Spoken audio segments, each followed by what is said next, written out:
Hello student, welcome back to my channel Samrat academy. Student, जितने बच्चे अभी 1 घंटे बाद सामाजिक विज्ञान का पेपर देने वाले उनके लिए वीडियो सबसे ज्यादा इंपॉर्टेंट है। मेरे प्यार बच्चों, आज मैं आप लोगों को सामाजिक विज्ञान के एक वायरल पेपर बता रहा हूं, जस्ट अभी वायरल पेपर।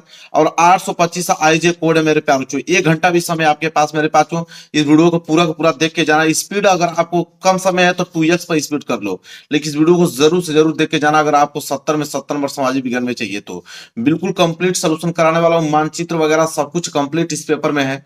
बस एक बार वीडियो देखकर जाइए और 95% लेकर आइए सामाजिक विज्ञान में।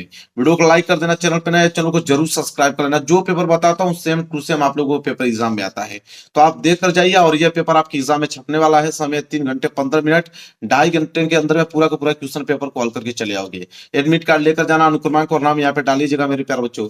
और नीचे जब पढ़ोगे मेरे प्यारे बच्चों तो यहाँ पे आप लोगों को निर्देश दिया गया है। निर्देश पढ़ना बहुत ही ज्यादा जरूरी है। निर्देश में देखिए, पहला पॉइंट बोला कि प्रारंभ के 15 मिनट परीक्षार्थियों को प्रश्न पत्र पढ़ने के लिए निर्धारित है। मतलब 15 मिनट आपको टाइम दिया जाएगा इस क्वेश्चन पेपर को पढ़ने के लिए, और 3 घंटे में इस क्वेश्चन पेपर को सॉल्व करना होगा।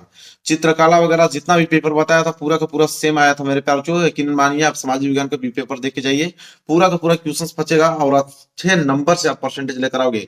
और मैं इस पूरा का पूरा सोल्यूशन को बोर्ड एग्जाम की कॉपी पे लेकर आया हूं मेरे प्यार बच्चों। की बोर्ड एग्जाम की कॉपी कैसे लिखोगे, एक समाज विज्ञान की कॉपी कैसे लिखी जाती है, उसमें मैं बोर्ड एग्जाम की कॉपी पे पूरा का पूरा सोल्यूशन आप लोगों को बताने वाला हूं। देखिए, दूसरा निर्देश क्या है कि सभी प्रश्न अनिवार्य है। मतलब इसमें जितने भी प्रश्न दिए गए हैं सारे प्रश्न करना अनिवार्य है। इसके बाद यह प्रश्न पत्र 2 खंड में, खंड तथा खंड ब में विभाजित है। मतलब यह पेपर 2 खंडों में बना हुआ है। चौथा है कि खंड अ में 1 अंक के 20 बहुविकल्पीय प्रश्न है, जिनका उत्तर OMR शीट पर देना है। देखिए, खंड अ में ऑब्जेक्टिव क्वेश्चन रहेंगे कितने, 20 ऑब्जेक्टिव क्वेश्चन 20 नंबर का। इनका उत्तर कहां पे देना होगा, आपको OMR शीट पे देना होगा। इसके बाद है कि OMR शीट पर उत्तर अंकित किए जाने के पश्चात उसे काटे नहीं तथा इरेजर एवं व्हाइटर आदि का प्रयोग न करें। एक बार जो आपने OMR शीट पे ऑप्शन रंग दिया बहुविकल्पी वाला, उसे रंग दिया ना, तो उसे काटना है ना, तो इरेजर की सहायता से इसे मेरे प्यार से मिटाना है। इसके बाद आता है खंड ब। खंड ब 50 अंकों का। इसमें 2 प्रकार के प्रश्न है, वर्णनात्मक पहला तथा वर्णनात्मक दूसरा। मानचित्र संबंधित 2 प्रश्न है, प्रश्न संख्या 29 का क, 29 का ख। मतलब कि खंड ब 50 नंबर का है। वर्णनात्मक पहला आएगा, वर्णनात्मक पहला में मेरे पास इतिहास बोल के प्रश्न आएंगे। वर्णनात्मक दूसरा में नागरिक शास्त्र और शास्त्र के प्रश्न रहेंगे। और 2 मानचित्र संबंधित प्रश्न रहेंगे, प्रश्न उत्तर संख्या 29 का क और 29 का ख। 10 नंबर का मानचित्र, बिल्कुल मानचित्र में भर के दिखाने वाला हूँ आप लोगों को। इसके बाद एक प्रत्येक प्रश्न के लिए निर्धारित अंक सम्मुख अंकित है। मतलब हर एक प्रश्न के आगे आपको बताया गया होगा कि प्रश्न 1 नंबर का है, कि 2 नंबर का है, कि 4 नंबर का है, कि 6 नंबर का है। जितना भी नंबर का होगा हर एक प्रश्न के आगे लिखा हुआ मिलेगा।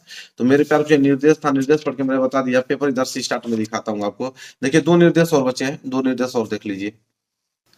देखिए, 2 निर्देश और हैं कि दिए गए मानचित्र को प्रश्न पत्र से पढ़कर उन पर अंकित कीजिए तथा मानचित्र को उत्तर पुस्तिका को मजबूती के साथ अवश्य संलग्न कीजिए।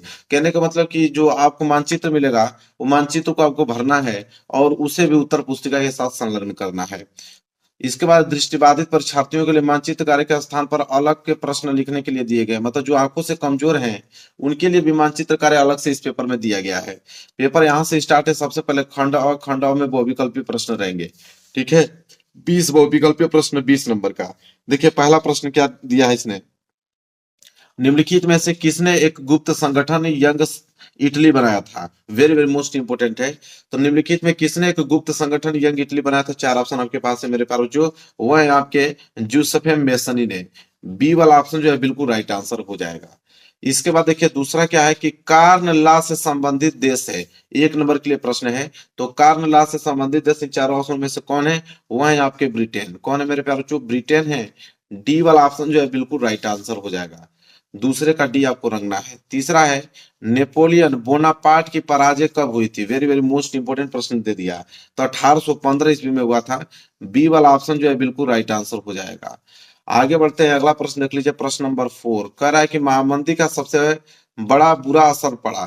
ठीक है, किस पर पड़ा मेरे प्यार बच्चों, तो कृषि क्षेत्र पे सबसे ज्यादा बुरा असर पड़ा। बी वाला ऑप्शन जो है बिल्कुल राइट आंसर हो जाएगा। 1 नंबर यहाँ से भी आपके कंप्लीट हो गए हैं। इसके बाद है देखिए क्वेश्चन नंबर 5 कि गुलामगिरी किसकी रचना है। तो गुलामगिरी, देखिए ये भी प्रश्न 1 नंबर के लिए मेरे प्यारे बच्चों। तो गुलामगिरी किसकी रचना है, तो आपका है ज्योतिबा बाई फुले की। यहाँ पे ए वाला ऑप्शन जो है बिल्कुल राइट आंसर हो जाएगा। 6 नंबर एक निम्नलिखित में से कौन सा विषय संघ सूची से संबंधित है? तो कौन सा विषय संघ सूची से संबंधित है मेरे प्यार बच्चों? वह आपके प्रतिरक्षा, पहला वाला ऑप्शन जो है बिल्कुल राइट आंसर हो जाएगा। देखिए मेरे प्यार बच्चों, सारे प्रश्न आप तैयार कर लीजिए, जो बता रहा हूँ मेरे प्यार बच्चों, पूरा का पूरा प्रश्न आपके आने वाला है। भारतीय संविधान में भाषाओं को किस अनुसूची में रखा गया है? तो भारतीय संविधान में भाषाओं को किस अनुसूची में रखा गया है मेरे प्यारे बच्चों? 8वीं अनुसूची में रखा गया है। सी वाला ऑप्शन जो है बिल्कुल राइट आंसर हो जाएगा। 1 नंबर यहाँ से भी आपके क्लियर हो गए। अगला प्रश्न है प्रश्न नंबर 8वां कि भारतीय संविधान के बारे में निम्नलिखित में से कौन सा कथन जो है गलत है? 1 नंबर के लिए प्रश्न है। तो कौन सा कथन इसमें मेरे प्यारे बच्चों गलत है? वह है कि यह एक धर्म को राजकीय धर्म बताता है। यह जो कथन है बिल्कुल गलत है मेरे प्यारे बच्चों, भारतीय संविधान के बारे में। ठीक है, इसके बाद 9 वाला प्रश्न है कि जनता के लिए शासन किस शासन व्यवस्था की क्या है विशेषता है? 1 नंबर के लिए प्रश्न है मेरे प्यारों बच्चों, तो वह है आपका लोकतंत्र की। बी वाला ऑप्शन इसका जो है बिल्कुल करेक्ट आंसर हो जाएगा, भूलिएगा मत मेरे प्यारे बच्चों। इसके बाद है प्रश्न नंबर 10वां, देखिए क्या है, लोकतंत्र के मूल्यांकन की दृष्टि से निम्नलिखित में से कौन सा बिंदु लोकतांत्रिक अव्यवस्थाओं के अनुरूप नहीं है? 1 नंबर के लिए प्रश्न मेरे प्यारे बच्चों ये भी है, तो इसका राइट आंसर हो जाएगा बहुसंख्यकों का शासन। सी वाला ऑप्शन जो है बिल्कुल राइट आंसर हो जाएगा। 11वां प्रश्न है कि उत्पत्ति के आधार पर संसाधनों का निम्नलिखित में से कौन सा वर्गीकरण जो है वह सही है? 1 नंबर के लिए भी प्रश्न है मेरे प्यारे बच्चों, तो जैव और अजैव दोनों, तो सी वाला ऑप्शन जो है इसका बिल्कुल राइट आंसर हो जाएगा। 12वां है कि प्रथम अंतरराष्ट्रीय पृथ्वी सम्मेलन किस नगर में आयोजित किया गया था मेरे प्यारे बच्चों? 1 नंबर के लिए प्रश्न है, तो यह हो जाएगा रियो डी जेनेरो। याद कर लीजिए, बहुत ही इंपॉर्टेंट प्रश्न है, रियो जी जेनरो।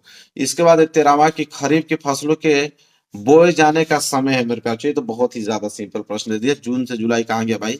जून के जुलाई है मेरे प्यारे बच्चों खरीफ की फसलों के बोए जाने का समय। इसके बाद एक क्वेश्चन नंबर 14, निम्नलिखित में से कौन सा ऊर्जा जो है वह खनिज है? तो कौन सा ऊर्जा जो मेरे प्यारे बच्चों इसमें से चारों ऑप्शन से खनिज है, वह है आपके प्राकृतिक गैस। सी वाला ऑप्शन जो है बिल्कुल राइट आंसर हो जाएगा। इसके बाद अगला प्रश्न है प्रश्न नंबर 15, कृषि आधारित उद्योग का उदाहरण है। 1 नंबर के लिए प्रश्न है, तो कृषि आधारित उद्योग का उदाहरण चारों ऑप्शन में से कौन है? वह है आपके सूती वस्त्र उद्योग। बी वाला ऑप्शन जो है बिल्कुल राइट आंसर हो जाएगा। 16वां है कि भारतीय रेल में रेल प्रखंडों की कुल संख्या कितनी है? 1 नंबर के लिए प्रश्न है मेरे प्यारे बच्चों, तो कितने हैं संख्या? 18 है। बी वाला ऑप्शन जो है बिल्कुल राइट आंसर हो जाएगा। 17वां है सूचना एवं संचार प्रौद्योगिकी का आर्थिक क्षेत्र है मेरे प्यारे बच्चों, वेरी वेरी मोस्ट इंपोर्टेंट है, तो वह है आर्थिक क्षेत्र तृतीयक। सी वाला ऑप्शन जो है बिल्कुल राइट आंसर हो जाएगा।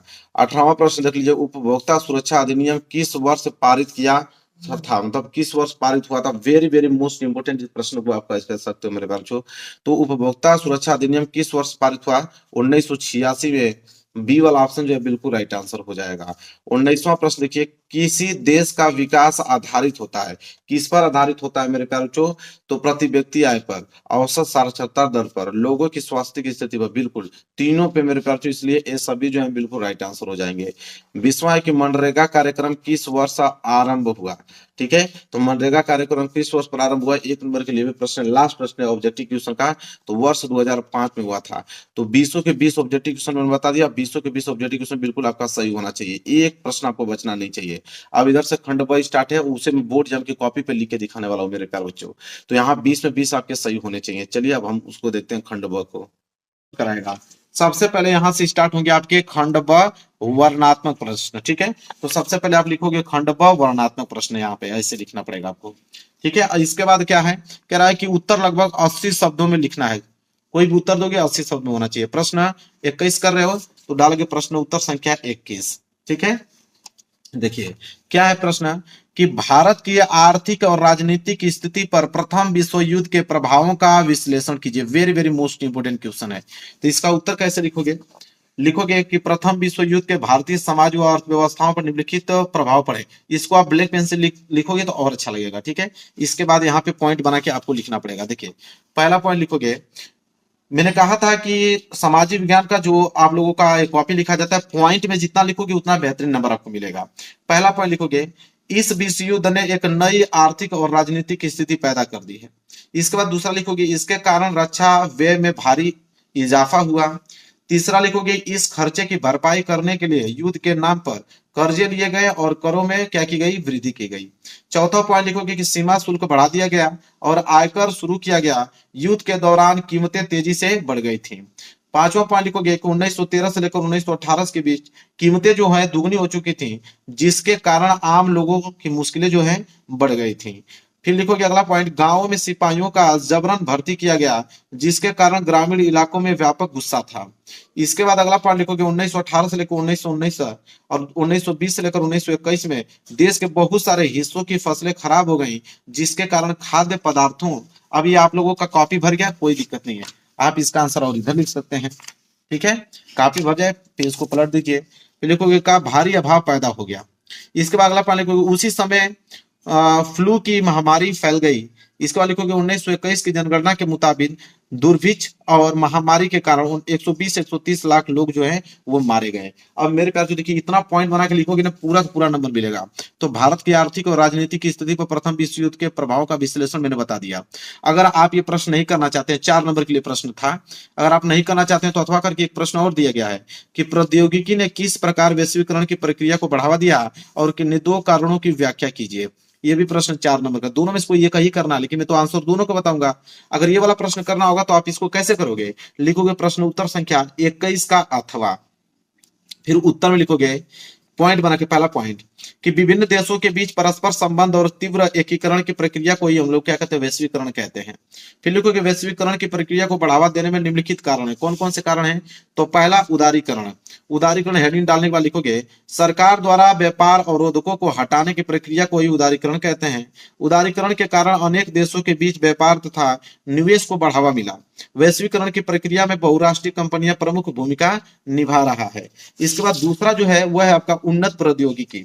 उन्नत प्रौद्योगिकी में लिखोगे कि वैश्वीकरण को प्रेरित करने में औद्योगिकी में तीव्र उन्नति का महत्वपूर्ण योगदान रहा है। परिवहन से उन्नति में 2 देशों के बीच दूरी कम हो गई है। क्लियर है। चलिए अब हम आगे बढ़ेंगे। देखिए 21वां का मैंने दोनों बता दिया, ठीक है, अथवा वाला भी बता दिया, लेकिन आप दोनों में से कोई एक ही कर कीजिएगा। पहले देख लीजिए कौन सा आसान लग रहा है आपको, वही याद करके जाइएगा। इसके बाद 22वां प्रश्न देखिए क्या है कि लोकतंत्र सभी सामाजिक, आर्थिक और राजनीतिक समस्याओं का समाधान करता है। इस कथन की तर्कों की पुष्टि कीजिए। 4 नंबर के लिए प्रश्न है, तो पहले इसको देखते हैं। लिखेंगे प्रश्न उत्तर संख्या 22, फिर लिखेंगे इसका उत्तर कि लोकतंत्र में सामाजिक, आर्थिक और राजनीतिक समस्याओं का समाधान करने के तरीके कौन कौन से तरीके हैं। पहला है सामाजिक समस्याओं का समाधान। लिखिएगा इसमें कि लोकतंत्र में सभी नागरिकों को समान अधिकार और अवसर मिलते हैं, इससे समाज में सामंजस्य और भाईचारा बढ़ता है। दूसरा आइडिया डालिएगा आर्थिक समस्याओं का समाधान। लिखिएगा लोकतंत्र में विभिन्न नीतियां और योजनाएं बनाई जाती हैं और जो सभी वर्गों के लोगों को क्या करती हैं, लाभ पहुंचाती हैं। पेज भर गया, कोई दिक्कत नहीं, पेज को आप पलट दीजिए। तीसरा इसका लिखेंगे मेरे प्यारे बच्चों समाधान, राजनीतिक समस्याओं का समाधान। इसमें लिखिएगा कि लोकतंत्र में विभिन्न राजनीतिक दल और संगठन होते हैं जो जनता की आवाज को सरकार तक पहुंचाते हैं। क्लियर है मेरे प्यारे बच्चों। अगर 22 का अगर आप ये नहीं करना चाहते हो, अथवा वाला करना चाहते हो कि राजनीतिक दलों के 4 महत्वपूर्ण कार्यों का उल्लेख कीजिए, अगर ये वाला करना चाहते हो तो बिल्कुल कर सकते हो। आप डालिएगा हेडिंग प्रश्न उत्तर संख्या 22 का अथवा। इसके बाद इसका आंसर लिखना चालू कीजिएगा। इसका आंसर लिखिएगा इस तरह मेरे प्यारे बच्चों, देखिए दिख रहा है ना आप लोगों को। लिखिएगा कि राजनीतिक दल राजनीतिक पदों को भरते हैं, ठीक है, राजनीतिक दल राजनीतिक पदों को भरते हैं और राजनीतिक सत्ता का प्रयोग या कार्य निम्नलिखित रूप से करते हैं। पहला क्या है इसका कि राजनीतिक दल का मुख्य कार्य चुनाव लड़ना है। अधिकांश देशों में चुनाव राजनीतिक दलों द्वारा खड़े किए गए उम्मीदवारों के मध्य संपन्न होते हैं। यह उम्मीदवार पार्टी के सबसे वरिष्ठ नेता या पार्टी के सदस्यों द्वारा चुने जाते हैं। अमेरिका जैसे देशों में उम्मीदवार का चुनाव दल के सदस्य और समाज करते हैं। क्लियर है। इसके बाद दूसरा लिखिएगा राजनीतिक दल नीतियों और कार्यक्रमों को मतदाताओं के सामने रखते हैं और मतदाता अपनी पसंद की नीतियां और कार्यक्रम चुनते हैं। तीसरा पॉइंट लिखिएगा राजनीतिक दल देश के लिए कानून बनाने में महत्वपूर्ण भूमिका निभाएंगे। कोई भी कानून तब तक बिल नहीं बन सकता है, ठीक है, जब तक बहुमत पार्टी इसे समर्थन नहीं देती है, ठीक है। इसके बाद चौथा है कि राजनीतिक दल सरकार बनाते और चलाते हैं, साथ ही साथ नीति और बड़े फैसलों के मामले में निर्णय नेता ही लेते हैं और यह विभिन्न दलों के होते हैं। क्लियर है। चलिए देखिए 22वें का भी मैंने दोनों बता दिया, अब आपके ऊपर डिपेंड करता है कौन सा आपको आसान लगा है वही करके आइएगा। इसके बाद 23वां प्रश्न है कि एक संसाधन के रूप में मिट्टी के महत्व का उल्लेख कीजिए तथा भारत में पाई जाने वाले किन्हीं दो प्रकार की मिट्टियों का वर्णन कीजिए। 4 नंबर आपको मिलेगा। तो 23वें का उत्तर कैसे लिखोगे, प्रश्न उत्तर संख्या 23 हेडिंग डालोगे और लिखोगे मिट्टी के महत्व का उल्लेख, लिखोगे मिट्टी कृषि के लिए महत्वपूर्ण है क्योंकि यह पौधों को पोषण तत्व और जल प्रदान करती है। यह प्राकृतिक संसाधनों का एक महत्वपूर्ण हिस्सा है। पेज भर गया, कोई दिक्कत नहीं है, आप इस साइड लिख सकते हो इसका आंसर। लिखिएगा कि भारत में पाई जाने वाली दो प्रकार की मिट्टियां हैं। पहली काली मिट्टी, लिखिएगा कि यह कपास की खेती के लिए उपयुक्त है और यह मिट्टी महाराष्ट्र, मध्य प्रदेश और गुजरात राज्यों में पाई जाती है। दूसरा लाल मिट्टी, लिखिएगा ये लोहे और एल्युमिनियम के ऑक्साइड से समृद्ध होती है और यह तमिलनाडु, कर्नाटक और आंध्र प्रदेश जैसे राज्यों में पाई जाती है। इसके बाद है प्रश्न उत्तर संख्या, अगर 23 नहीं करना चाहते हो कि अगर 23 नहीं करना चाहते हो तो अथवा करके एक प्रश्न दिया गया है कि विदेशी व्यापार से आप क्या समझते हैं, विदेशी व्यापार को अनुकूल बनाने के लिए कोई दो सुझाव दीजिए, तो इसको कर सकते हैं।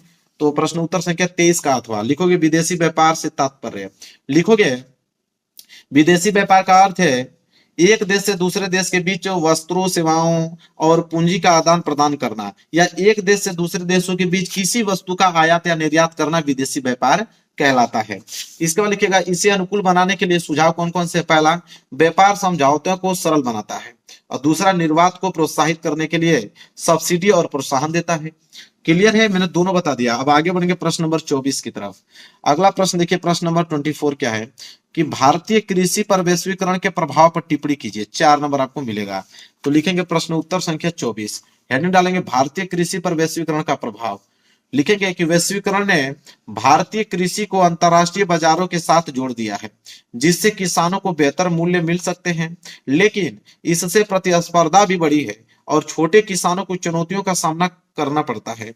इससे इसके कई गुना निवेश साधनों और बाजार आदि की सुविधा में बढ़ गया। इससे कृषि उत्पादन तो बढ़ा परंतु इसके साथ ही बाजारों के खाद्यान्न की आपूर्ति बढ़ी। हरित क्रांति के बाद श्वेत क्रांति, पीली और नीली क्रांति आई जिससे दूध, तिलहन और मछली उत्पादन में बढ़ोतरी हुई। यहाँ पे लिख दीजिएगा, ठीक है। अब आगे देखिए अगला प्रश्न, प्रश्न 24 का अथवा। देखिए मैंने प्रश्न अभी 24 कराया, अगर आप प्रश्न 24 नहीं करना चाहते हैं तो अथवा करके दिया है कि तृतीय क्षेत्रक अन्य क्षेत्रकों से कैसे भिन्न है, सोधारण की व्याख्या कीजिए, मतलब उदाहरण से उसकी व्याख्या करना है। लिखेंगे प्रश्न उत्तर संख्या 24 का अथवा, लिखेंगे तृतीय क्षेत्र अन्य क्षेत्रों से इस अर्थ में भिन्न है कि क्षेत्रों में किसी न किसी वस्तु का उत्पादन स्थान है। वहां तृतीय क्षेत्र में वस्तुओं के स्थान पर सेवाओं का सृजन होता है। जैसे गन्ने का उत्पादन प्राथमिक क्षेत्र के अंतर्गत आता है, गन्ने से चीनी बनाना द्वितीय क्षेत्र के अंतर्गत आता है, तथा चीनी का भंडारण विभिन्न स्थानों पर उसे पहुंचाना तथा फसल के उत्पादन के लिए ऋण की व्यवस्था आदि तृतीय क्षेत्र के अंतर्गत आते हैं। क्लियर। अब इतना आसान शब्द में कोई लिख के आपको बताएगा नहीं, ठीक है, बिल्कुल याद हो जाएगा। जाइए 95% लेकर आइए। प्रश्न 24 यहाँ पे कंप्लीट हो गया। अब यहाँ से स्टार्ट होगा वर्णनात्मक दूसरा, ठीक है, और कह रहा है कि उत्तर लगभग 150 शब्दों में लिखना है। तो आप बिल्कुल घबराए नहीं, बिल्कुल आसान तरीका से लिख के लेकर आया हूं। प्रश्न नंबर 25वां करना है आपको कि महात्मा गांधी द्वारा चलाए गए 3 सत्याग्रह आंदोलनों के कारण और परिणाम बताइए। बहुत ही ज्यादा इंपॉर्टेंट प्रश्न है। कितने नंबर के लिए? 6 नंबर के लिए। चलिए पहले इसको देखते हैं। लिखेंगे प्रश्न उत्तर संख्या 25 और उत्तर में लिखेंगे कि महात्मा गांधी ने कई सत्याग्रह आंदोलन चलाए थे, इनमें से 3 प्रमुख सत्याग्रह हैं। कौन कौन से? तो 3 प्रमुख सत्याग्रहों कारण और परिणाम। पहला है चंपारण सत्याग्रह। उसका कारण क्या था कि नील की खेती करने वाले किसानों पर अंग्रेजों का अत्याचार। परिणाम की अगर हम बात करें तो किसानों को राहत मिली और नील की खेती के अनुबंध को खत्म कर दिया गया। बिल्कुल ऐसे ही लिखना है पॉइंट बनाकर। दूसरा उन्होंने चलाया खेड़ा सत्याग्रह। लिखेंगे कारण क्या था इसका चलाने का कि अकाल और बाढ़ के कारण किसानों की आर्थिक स्थिति खराब हो गई थी और परिणाम इसका यह निकला कि सरकार ने कर माफी की घोषणा की और किसानों को राहत मिली। तीसरा था अहमदाबाद मिल मजदूर सत्याग्रह। इसका कारण क्या था कि मिल मजदूरों की वेतन वृद्धि की मांग, ठीक है, वहां पे उन लोगों की वेतन की बढ़ोतरी के लिए उन्होंने यह आंदोलन चलाया था। परिणाम इसका यह निकला कि मजदूरों की वेतन वृद्धि हुई और इनके काम करने की स्थिति में सुधार हुआ। सत्याग्रह सच्चाई और अहिंसा का एक तरीका है। गांधी जी के मुताबिक सच्चे मकसद के लिए अन्याय के खिलाफ शारीरिक बल का इस्तेमाल करने की जरूरत नहीं है। अहिंसा के बल पर ही अन्याय की चेतना को जगाया जा सकता है। अगर आप ये प्रश्न नहीं करना चाहते हैं 25वां वाला, तो उसका अथवा करके एक ऑप्शन और आपके पास है कि सविनय अवज्ञा आंदोलन कब चलाया गया, यह क्यों चलाया गया, इसका क्या प्रभाव पड़ा। ये वाला कर सकते हैं 6 नंबर, इस पे भी मिलेगा। तो आप लिखिएगा प्रश्न उत्तर संख्या 25 का अथवा, और उत्तर में डायरेक्ट लिखना चालू कीजिएगा कि सविनय अवज्ञा आंदोलन 12 मार्च 1930 को शुरू हुआ था, जब गांधी जी ने गुजरात के साबरमती आश्रम से अहमदाबाद से 375 किलोमीटर दूर दांडी तक मार्च किया था। उन्होंने नमक कानून तोड़ने के लिए 78 अनुयायियों के साथ यह मार्च किया था। उन्होंने समुद्र के पानी के वाष्पीकरण से बने मुट्ठी भर नमक उठाकर इस कानून की अवहेलना की। इसने पूरे देश में सविनय अवज्ञा आंदोलन की क्या किया, शुरुआत किया। प्रभाव उसका क्या पड़ा, तो प्रभाव हेडिंग डालने के बाद लिखिएगा इसमें कि इसने ब्रिटिश प्रशासन के खिलाफ असंतोष के बीच बोए, स्वतंत्रता आंदोलन के लिए आधार तैयार किया गया और नई प्रचार तकनीकों को लोकप्रिय बनाया। विभिन्न राज्यों में कई कानूनों की अवहेलना और भारत की पूर्वी हिस्सा में करों का भुगतान करने से इनकार करने के बाद सरकार ने भारी नमक कर को समाप्त कर दिया। क्लियर है, दोनों मैंने बता दिया मेरे प्यारे बच्चों 25वें का। अब स्टार्ट होगा प्रश्न नंबर 26 कि भारत में चुनाव कभी कभी जातियों पर ही निर्भर करते हैं, क्यों? इस स्थिति से छुटकारा पाने के लिए कोई 2 उपाय सुझाइए। 6 नंबर आपको मिलेगा। तो प्रश्न उत्तर संख्या 26 लिखिएगा उत्तर में मेरे प्यारे बच्चों कि भारत में चुनाव कभी कभी जातियों पर निर्भर करते हैं, क्योंकि जाति आधारित राजनीति का प्रभाव बहुत अधिक है। जाति आधारित वोट बैंक और जातिगत समीकरणों का उपयोग राजनीतिक दलों द्वारा किया जाता है। देखिए, इस स्थिति से छुटकारा पाने के उपाय बहुत सारे हैं, जिसमें से पहला शिक्षा और जागरूकता। लिखेंगे कि लोगों को जातिवाद के दुष्प्रभावों के बारे में शिक्षित करना और उन्हें जाति से ऊपर उठकर वोट देने के लिए प्रेरित करना। इसके बाद पेज भर गया, कोई दिक्कत नहीं, आप पेज पलट के लिखिए इधर। दूसरा है राजनीतिक सुधार। लिखेंगे चुनाव सुधार और राजनीतिक दलों के लिए सख्त नियम लागू करना ताकि वे जाति आधारित राजनीति न कर सकें। भारत में चुनाव कभी कभी जातियों पर निर्भर करते हैं, क्योंकि जाति आधारित राजनीति का प्रभाव बहुत अधिक है। इस स्थिति से छुटकारा पाने के लिए शिक्षा और जागरूकता तथा राजनीतिक सुधार जैसे उपाय किए जा सकते हैं। चलिए, अगर प्रश्न 26 नहीं करना चाहते हैं तो 26 का अथवा दिया है कि भारत में संघीय व्यवस्था की किन्हीं 4 विशेषताओं की व्याख्या कीजिए। इस वाले प्रश्न का उत्तर दे दीजिए। तो लिखिएगा प्रश्न उत्तर संख्या 26 का अथवा, लिखेंगे हेडिंग डालकर कि संघीय व्यवस्था की विशेषताएं निम्नलिखित है। कौन कौन सी पॉइंट बना के लिखिएगा। पहला, संघीय शासन व्यवस्था में 2 स्तरों पर सरकार की गठन होती है, केंद्र सरकार, दूसरा राज्य सरकार। इसके बाद संविधान के अनुसार केंद्र सरकार और राज्य सरकार के कार्यों को बांटा गया है। ठीक है, देखिए किस कार्य में बांटा गया है। पहली लिखिएगा लिखित एवं कठोर संविधान के रूप में। लिखेंगे भारतीय संविधान एक लिखित तथा कठोर संविधान है, इसमें संशोधन करना आसान नहीं है। दूसरा है शक्तियों का विभाजन। लिखेंगे संविधान द्वारा केंद्र और राज्यों में शक्तियों का जो है स्पष्ट विभाजन कर दिया गया है, और इस संबंध में 3 सूचियां, संघ सूची, राज्य सूची और समवर्ती सूची का निर्माण किया गया। तीसरा है स्वतंत्र एवं निष्पक्ष न्यायपालिका। इसमें लिखेंगे कि संविधान किसी भी निर्णय को सोच समझ कर लेता है, वह किसी के अधीन कार्य नहीं करता, अपना न्याय निष्पक्ष रूप से क्या करता है, वो प्रकट करता है। चौथा है इकहरी नागरिकता एवं इकहरा संविधान। लिखेंगे कि भारत के किसी भी जाति और किसी भी राज्य का नागरिक हो, उनकी नागरिकता भारतीय ही होगी। भारत का संविधान इकहरा संविधान है, अर्थात राज्यों के लिए अलग संविधान नहीं है। क्लियर है मेरे प्यारे बच्चों, समझ में आ गया आप लोगों को। चलिए अगले प्रश्न की तरफ बढ़ेंगे, प्रश्न नंबर 27 की तरफ। 26 का मैंने दोनों बता दिया, प्रश्न 27 देखिए क्या है। कह रहा है कि चावल की खेती हेतु उपयुक्त भौगोलिक दशाओं की विवेचना कीजिए तथा भारत में किन्हीं 3 प्रमुख उत्पादक क्षेत्रों का उल्लेख कीजिए। 6 नंबर मिलेगा। लिखेंगे प्रश्न उत्तर संख्या 27। लिखेंगे इसमें पॉइंट बना के, पहला कि भारत में अधिकांश लोगों का खाद्य पदार्थ चावल है। चीन विश्व का सबसे अधिक चावल उत्पादक वाला देश है। फिर अगला पॉइंट, भारत विश्व का दूसरा सबसे बड़ा उत्पादक है और सबसे बड़ा निर्यात देश है। इसके बाद लिखेंगे चावल एक खरीफ की फसल है, उसे उगाने के लिए अधिक 100 सेंटीमीटर वर्षा तथा 25 डिग्री सेल्सियस से अधिक तापमान होना जरूरी है। अगला पॉइंट है चावल के लिए नदी घाटियों में पाई जाने वाली जलोढ़ मिट्टी उपयुक्त मानी गई है। इसके बाद अधिक वर्षा पानी वाला क्षेत्र होना चाहिए। इसके बाद अगली हेडिंग डालेंगे कि भारत में अधिक चावल उत्पादन वाला क्षेत्र। लिखेंगे पश्चिम बंगाल भारत में चावल की सबसे अधिक मात्रा वाला उत्पादन करता है। अगला पॉइंट है पश्चिम बंगाल जो भारत के कुल उत्पादन में 13 से 15% का योगदान देता है। पॉइंट बना के आप लिखिएगा, आपको यकीन मानिए सबसे ज्यादा अच्छा नंबर आप लोगों को मिलेगा। लिखेंगे जहां उत्तरी मैदान है, जहां पे गंगा ब्रह्मपुत्र के मैदान है, पूर्वोत्तर भारत, तटीय इलाके, अन्य राज्य, पंजाब और हरियाणा ईटीसी। क्लियर है मेरे प्यारों, जो पूरा डिटेल में लिखा हूं मैं। इसके बाद अगर 27वां नहीं करना चाहते हो तो अथवा करके उसका दिया है कि अभ्रक की उपयोगिता की विवेचना कीजिए एवं भारत में इसके किन्हीं 2 उत्पादक क्षेत्रों को भी वर्णन कीजिए। लिखेंगे प्रश्न उत्तर संख्या 27 का अथवा, हेडिंग डालेंगे अभ्रक। लिखेंगे यह एक जटिल सिलिकेट यौगिक है।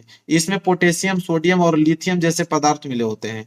आग्नेय चट्टान में प्रायः अभ्रक पाया जाता है। यह रंगहीन या हल्के पीले, हरे या काले रंग का होता है। वायु तथा धूप आदि से प्रभावित होकर कभी कभी सिलिकेट खनिज भी अभ्रक में बदल जाता है और यह अधातु खनिज है। इसके बाद देखिए लिखेंगे अगली हेडिंग, अभ्रक की प्रमुख उपयोगिता निम्न है। कौन कौन सी? पहला लिखेगा उच्च गलनांक होने के कारण इसका उपयोग बहुत से उद्योगों में किया जाता है। इसके बाद अगला है कि वर्तमान में इसका उपयोग बिजली के उपकरणों में किया जाता है क्योंकि यह ताप एवं विद्युत का कुचालक होता है। इसके बाद अगला है कि मुख्य रूप से इसका उपयोग छोटे छोटे डायनमो, बिजली की मोटरों, बेतार के तार, नेत्र रक्षक चश्मा, मोटर, हवाई जहाज, तार एवं टेलीफोन, रेडियो, स्टोव तथा साज श्रृंगार की सामग्री बनाने में किया जाता है। अगला पॉइंट है कि इसके अतिरिक्त कपड़ों, पंखों, खिलौनों, मिट्टी के बर्तनों में चमक देने वाली कार्यों के लिए अभ्रक का उपयोग किया जाता है। अगली हेडिंग रहेगी अभ्रक के उत्पादक राज्य। लिखेंगे भारत में अभ्रक का निक्षेप छोटा नागपुर पठार के उत्तरी पठारी किनारों, विशेषताओं बिहार एवं झारखंड की कोडरमा, गया, हजारीबाग की पेटी में पाया जाता है। राजस्थान में अजमेर और आंध्र प्रदेश में नेल्लोर देश के अभ्रक जो है वो उत्पादक क्षेत्र हैं। यह प्रश्न हो गया मेरे प्यार से बिल्कुल कंप्लीट। अगले प्रश्न की तरफ बढ़ेंगे, प्रश्न नंबर 28। प्रश्न नंबर 28 है कि विश्व व्यापार संगठन जिसे WTO कहते हैं उनके लिए क्रियाकलापों का वर्णन कीजिए। 6 नंबर के लिए प्रश्न है, बहुत इंपॉर्टेंट प्रश्न है। प्रश्न उत्तर संख्या 28 लिखेंगे विश्व व्यापार संगठन WTO। लिखेंगे विश्व व्यापार संगठन एक ऐसा अंतरराष्ट्रीय संगठन है जिसका ध्येय जो है वो अंतरराष्ट्रीय व्यापार को उदार बनाना है। विश्व व्यापार संगठन की स्थापना वर्ष 1995 में हुई थी। इसका मुख्यालय स्विट्जरलैंड की जिनेवा में है। इसकी स्थापना विकसित देशों की पहल पर हुई थी। लिखेंगे विश्व व्यापार संगठन के कार्य कौन कौन से हैं। पहला कार्य लिखेंगे कि विश्व व्यापार संगठन अंतरराष्ट्रीय व्यापार से संबंधित नियमों को निर्धारित करता है और इन नियमों के पालन के लिए हर असंभव प्रयास करता है। दूसरा है कि विश्व व्यापार संगठन व्यापार में उदारीकरण को क्या करता है? बढ़ावा देता है। तीसरा, यह व्यापार विवादों का निपटारा करता है। इसके बाद विश्व व्यापार संगठन वैश्विक आर्थिक प्रबंधन में शामिल अन्य प्रमुख अंतरराष्ट्रीय आर्थिक संस्थानों के साथ सहयोग स्थापित करता है। क्लियर है मेरे प्यारे बच्चों? चलिए अब अगर प्रश्न 28 नहीं आप करना चाहते हो तो कोई दिक्कत नहीं है, उसका अथवा दिया हुआ है। ठीक है, अथवा क्या है कि संगठित एवं असंगठित क्षेत्रों में विभेद कीजिए एवं असंगठित क्षेत्र के कर्मचारियों की समस्याओं का विवेचना कीजिए। तो आप प्रश्न उत्तर संख्या 28 का अथवा डालिए। डालेंगे संगठित क्षेत्र हेडिंग, लिखेंगे कि वे उद्यम या कार्य स्थान जहां रोजगार की अवधि नियमित व सुनिश्चित होती है संगठित क्षेत्र कहलाते हैं। इस क्षेत्र में कुछ औपचारिक प्रक्रिया होती है। इन उद्यमों को सरकार द्वारा पंजीकृत किया जाता है और इन्हें कारखाना अधिनियम, न्यूनतम मजदूरी अधिनियम, ग्रेजुइटी अधिनियम के भुगतान आदि जैसे विभिन्न कानूनों के तहत बनाए गए नियमों का पालन करना पड़ता है। इसके बाद संगठित क्षेत्र समझ में आ गया आप लोगों को। असंगठित क्षेत्र क्या है कि असंगठित क्षेत्र के उद्यम सरकार के साथ पंजीकृत नहीं है। छोटी छोटी और बिखरी इकाइयां जो सरकारी नियंत्रण से बाहर होती हैं असंगठित क्षेत्र क्या कहलाती हैं। असंगठित क्षेत्र में कर्मचारी की सुरक्षा क्या होती है? लिखेंगे इस क्षेत्र में कार्यरत कर्मचारी को संरक्षण निम्नलिखित तरीकों से किया जाता है। ठीक है, किस तरीके से? पहला पॉइंट लिखेगा सरकार को इन्हें अनिवार्य बीमा प्रदान करना चाहिए। फिर इसके बाद ग्रामीण क्षेत्रों में कृषि के अतिरिक्त रोजगार के विकल्प का विकास करना चाहिए। इसके बाद इस उद्देश्य के लिए अर्थव्यवस्था में कौशल विकास को बढ़ावा देना चाहिए। प्रश्न नंबर 28 भी संपूर्ण रूप से हो गया मेरे प्यार बच्चों कंप्लीट। अब आएगा प्रश्न नंबर 29, यह है मानचित्र संबंधी प्रश्न। आपको एक अलग से मानचित्र मिलेगा मेरे प्यार बच्चों, वही आप लोगों को करना होगा। 29 का क्या है कि निम्नलिखित स्थानों पर भारत के दिए गए मानचित्र पृष्ठ संख्या 13 पर इस चिन्ह द्वारा नाम सहित दर्शाइए। सही नाम सही अंकन पर आधे आधे नंबर आप लोगों को मिलेंगे। देखिए मेरे प्यार बच्चों क्या है, मैं मानचित्र आप लोगों को थोड़ा बड़ा करके दिखाता हूँ। पहला प्रश्न इसने बोला है कि वह स्थान जहां भारतीय राष्ट्रीय कांग्रेस का अधिवेशन सितंबर 1920 में हुआ था, कहाँ पे हुआ था मेरे प्यार बच्चों? कलकत्ता। तो मैं इसका बता देता हूँ, आप मानचित्र में भर लीजिएगा। अब कलकत्ता मानचित्र में आप लोग देख लीजिएगा कहाँ पे मानचित्र मैंने कराया, जाके प्लेलिस्ट में आप देख सकते हो। इसके बाद दूसरा कि वह स्थान जहां महात्मा गांधी ने नमक कानून तोड़ा, कहाँ पे नमक कानून तोड़ा था? दांडी में। तो इसका आंसर क्या हो जाएगा? दांडी। बस मानचित्र में आप दांडी को दर्शा दीजिएगा, आपको नंबर पूरे के पूरे मिल जाएंगे। वह स्थान जहां जलियांवाला बाग की हत्याकांड हुआ था, कहाँ पे हुआ था? अमृतसर में। तो आप इसका आंसर लिखोगे अमृतसर में। ठीक है, इसके बाद मेरे प्यारे बच्चों क्या है कि वह जनपद जहां चौरी चौरा की घटना हुआ था, कहाँ पे? गोरखपुर में मेरे प्यारे बच्चों। तो आप यहाँ लिखोगे गोरखपुर में, मानचित्र में गोरखपुर को इंडिकेट कर दीजिएगा आप लोग। इसके बाद वह स्थान जहां महात्मा गांधी ने किसान सत्याग्रह आंदोलन चलाया, कहाँ पे चलाया था मेरे प्यारे बच्चों? चंपारण में। तो यहाँ पे लिख दीजिए इसका उत्तर चंपारण। मानचित्र में आप बस इसका डायरेक्शन आप दर्शा दीजिएगा। ख वाला प्रश्न क्या है कि निम्नलिखित स्थानों को भारत के दिए गए मानचित्र पृष्ठ संख्या 15 में चिन्ह द्वारा नाम सहित दर्शाइए, सही नाम और सही अंकन हेतु आधे आधे अंक दिए जाएंगे आपको। देखिए कह रहा है कि इस प्रदेश की राजधानी इस चिन्ह द्वारा नाम सहित बताइए। ठीक है, इस प्रदेश की राजधानी मेरे प्यारे बच्चों, इस प्रदेश की नहीं है, यहाँ पे मिस्टेक है, यहाँ पे होना चाहिए उत्तर प्रदेश की राजधानी। क्या होना चाहिए? उत्तर प्रदेश की राजधानी। तो उत्तर प्रदेश की राजधानी क्या है? लखनऊ। तो आप लखनऊ इसका आंसर लिखिएगा मेरे प्यारे बच्चों, और इस चिन्ह से आप लोगों को दर्शाना है मानचित्र पे। फिर बोला दक्षिण भारत की प्रमुख नदी इस चिन्ह द्वारा नाम सहित। तो कोई आप दक्षिण भारत का लीजिए, जैसे गोदावरी, यहाँ पे डाल देंगे क्या? गोदावरी। बस मानचित्र में गोदावरी को दर्शा दीजिएगा इस चिन्ह के द्वारा। फिर भारत के पूर्वी तट का एक समुद्री पतन बंदरगाह इस चिन्ह द्वारा नाम सहित आपको दर्शाना है। तो बंदरगाह की अगर बात करें तो कोची बंदरगाह को दर्शा दीजिएगा, कोची बंदरगाह को इस नाम से आप दर्शा दीजिएगा, मतलब इस चिन्ह से। इसके बाद है भारत का कोई एक चाय उत्पादक क्षेत्र जो इस चिन्ह द्वारा नाम सहित। तो असम। ठीक है, भारत का एक प्रमुख चाय उत्पादक क्षेत्र है असम। तो असम आप मानचित्र में दर्शा कर और ये वाला चिन्ह बना दीजिएगा। इसके बाद भारत का कोई एक परमाणु ऊर्जा केंद्र बताइए जो इस चिन्ह द्वारा नाम सहित। तो क्या है? काकरा पार। क्या है? काकरा पार। काकरा पार मानचित्र पे दर्शा दीजिएगा। अब मेरे प्यार से 10 नंबर का मानचित्र भी मैंने कंप्लीट कर दिया है, पेपर हो गया संपूर्ण रूप से कंप्लीट। ये भी आपको तरीका मालूम हो गया कि बोर्ड एग्जाम में कॉपी कैसे लिखना है। मैंने पॉइंट बना बना के लिखा है मेरे प्यार से, सेम ऐसे लिखोगे तब जाके आप लोगों को सबसे यूनिक नंबर आपको मिलने वाले हैं। वीडियो को लाइक कर देना, चैनल पर चैनल को जरूर सब्सक्राइब कर लेना। मिलेंगे प्यार से नेक्स्ट वीडियो में, तब तक के लिए धन्यवाद।